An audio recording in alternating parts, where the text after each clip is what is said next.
Барлықтарыңызға сәлеметсіздер ме, ханымдар мен мырзалар? С вами снова я, Юля, и мы продолжаем учиться читать по-казахски.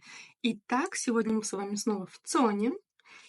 Да-да-да, именно в ЦОНе. Даже если вы не граждане Казахстана, иногда случается так, что по приезду в Казахстан вам, например, нужно оформить прописку на какое-то время. Где-то в Казахстане вы будете находиться, например, месяц, два, три, да, и вам придется оформлять прописку. Так вот, все это делается в ЦОНах. Можно, конечно, как-то, наверное, сделать через приложение. Ну, в общем, погнали.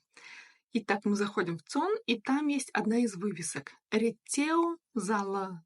Реттеу зала. Реттеу зала.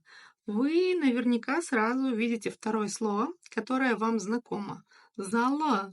Наверное, подумайте, что это какой-то зал, и вы будете правы. Да, здесь построено словосочетание, но не будем пока об этом. Именно поэтому к слову «зал» прибавлено окончанию «ы». Вот такие дела. Итак, как же переводится данное выражение? Реттеу зала. А переводится оно следующим образом. Операционный зал. Перевод не мой, сама видела, в ЦОНе на днях была. Вот. Реттеу зала. Я лишь просто научу вас читать. Кажется, видео сегодня будет очень-очень коротким. Итак, читаем, как обычно, по слогам и помним о том, что ударение в казахском языке практически всегда ставится на последний слог.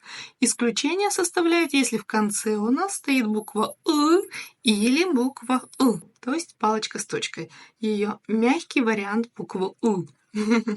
Итак, погнали. Первое слово. Рет, ретте, реттеу. Еще раз. Рет, ретте, реттеу.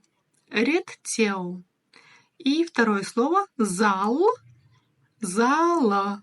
Ударение на «ы» не ставится. Только что об этом проговорила.